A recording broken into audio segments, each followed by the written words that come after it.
What's up, y'all? shadypeach here, and in today's video we're going to be doing something a little bit different.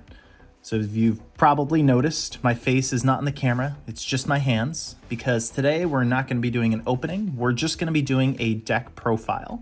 So this will be a little bit of a shorter video. Essentially, this is the deck I plan to use in all three of the championships for Lorcana that are going to be coming up, that I'm entered in, that are going to be coming up in these next few weeks.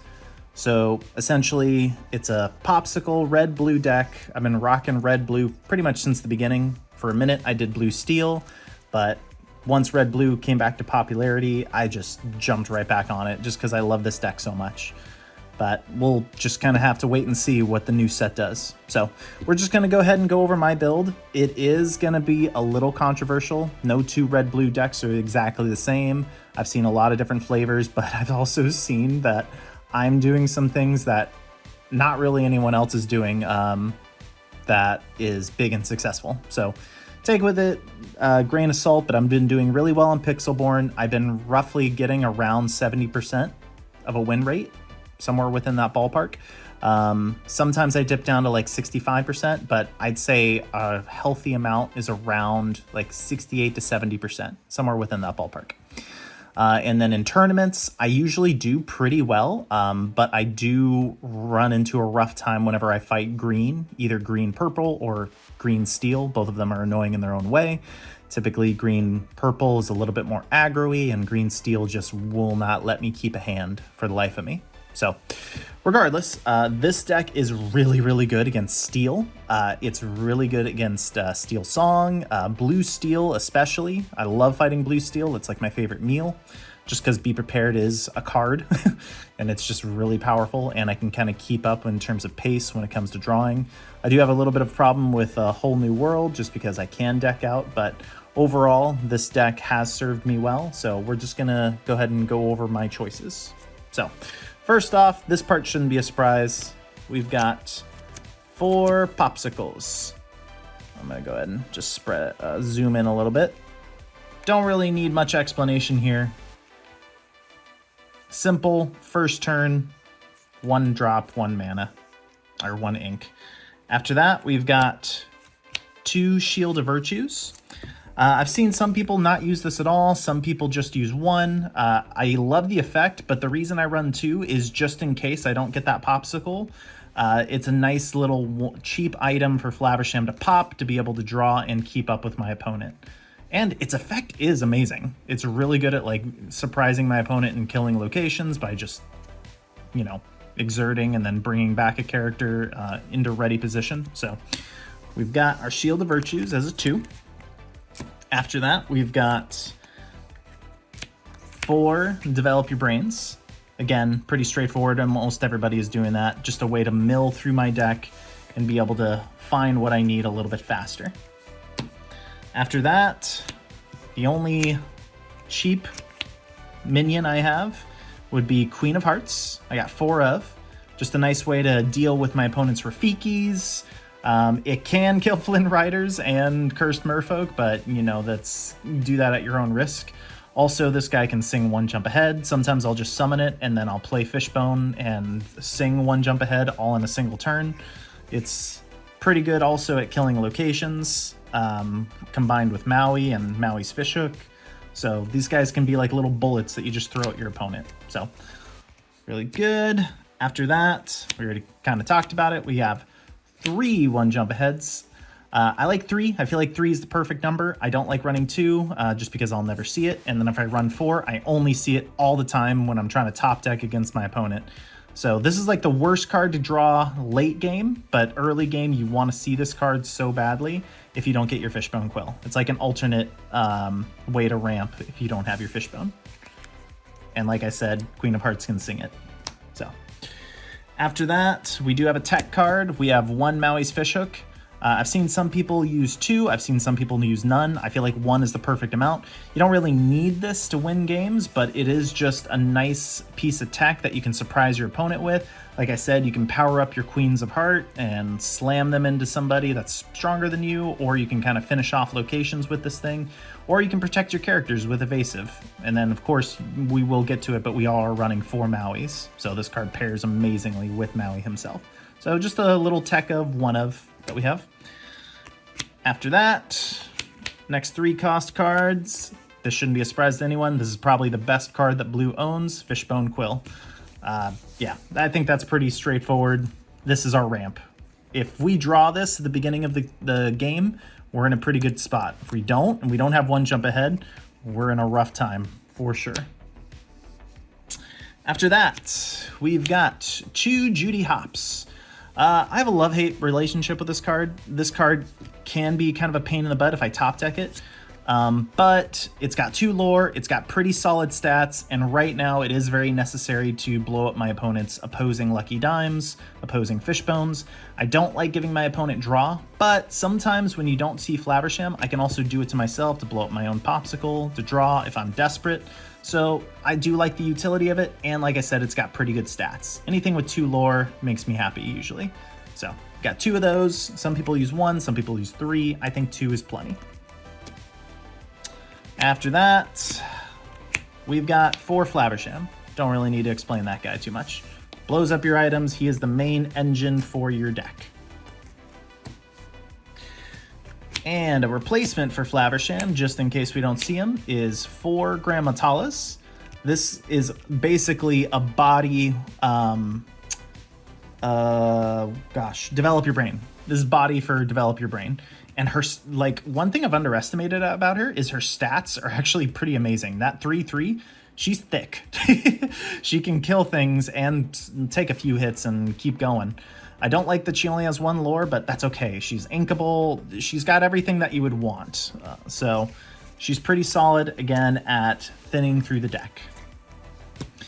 After that, I have a few tech cards. So I have 1 Bell. I was running 2 for a while. I do feel like this card is pretty powerful and underestimated a lot of the time.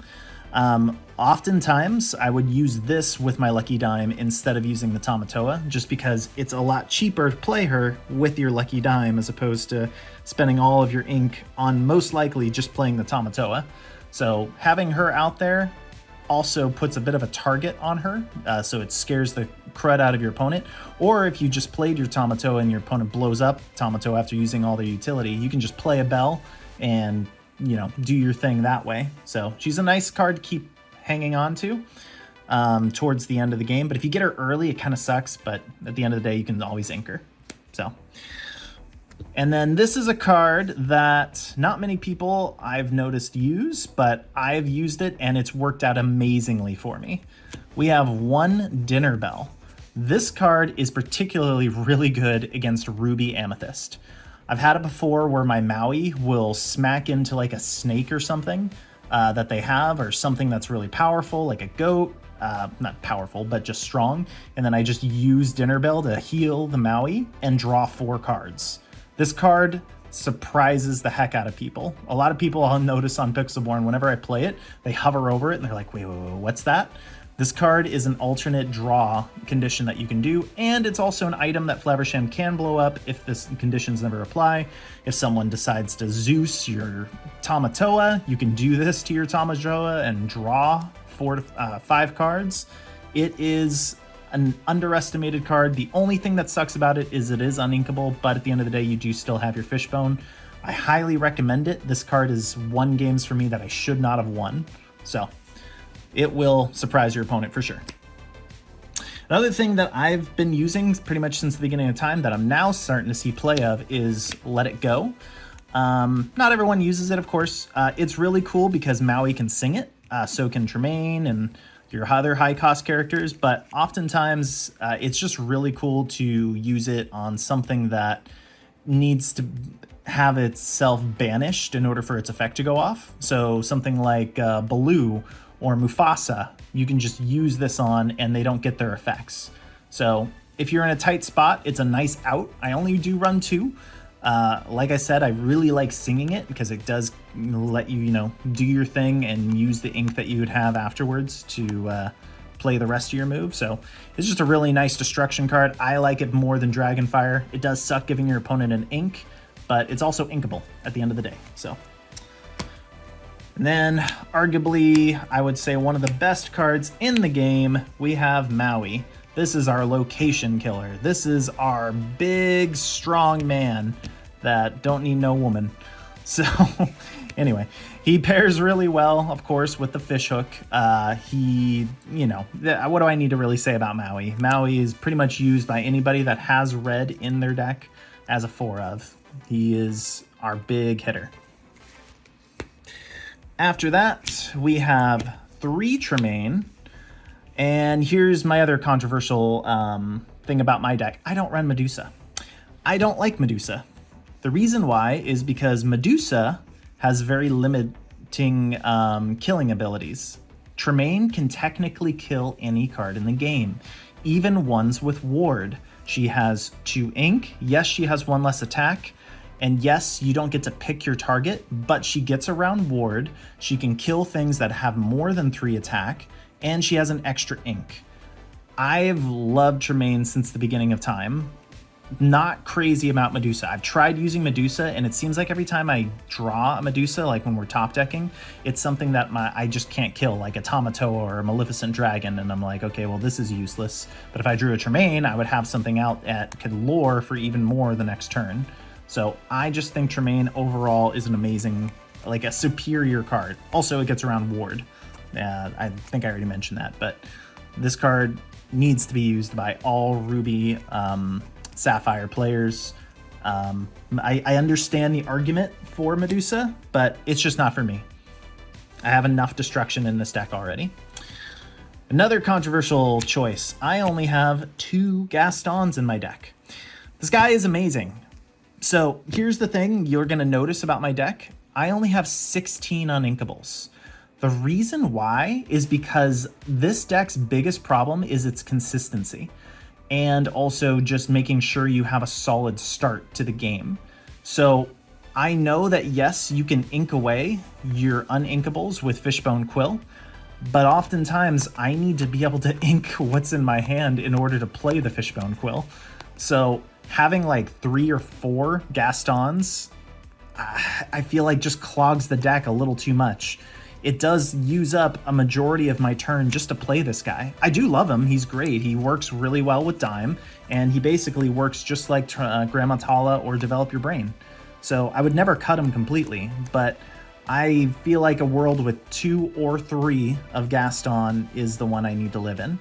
This deck, its biggest problem is itself. So you really need to be cooling it on the amount of uninkables. I've seen some people run this deck with 20 uninkables, and then they clog and they just can't do anything if they just draw a bad hand, which is going to be like about 50% of the time. But yeah, that's just my choice. I like 16 uninkables. I feel like that's plenty. After that, should be no surprise, most powerful card Red owns other than Maui is Be Prepared. What do I need to really say about this? This is Dark Hole. This is Regeki. No, this is Dark Hole. This is how we beat all of those Swarm players. We race to the Be Prepared with our Fishbone Quill, with our 1 jump aheads. We race to it as fast as we can so we can gain the advantage. Be Prepared, arguably one of the best cards, arguably one of the most sought after ban list targets for sure. After that, we have 2 Lucky Dimes. I think most people would agree that's like a healthy number. Almost everyone's running 2 Lucky Dimes. The reason why, it's just obvious, like in case you draw it in your opening hand, you fishbone it, at least you know you have another one hiding somewhere in your deck. This card wins me games that I do not deserve to win. This card is the reason I'm able to fight against Ruby Amethyst now. Before, I would just get smoked, but because of this cheap mother trucker of a card, I'm just able to gain lore and just put my opponent on a clock, and Ruby Amethyst has no way of destroying your items. And if someone does Benja this, well, then I do still have Tamatoa to get it right back to me. So this card is a godsend for sure. After that, this is one that I could consider cutting. I kind of go back and forth. I might want to cut it for another Bell, but we have Scar. I've gone back and forth with this guy. He's an uninkable that I'm not really in love with, but when he works, he works. He is basically another Be Prepared if you really think about it. Yeah, I just like having most of my combat be rush based. I've got 4 Mauis, 4 Queen of Hearts, and him.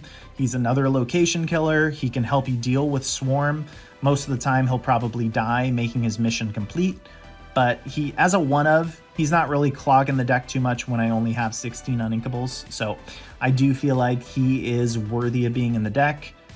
I could see an argument, though. I've seen it before where my deck has had success without him and maybe a second bell.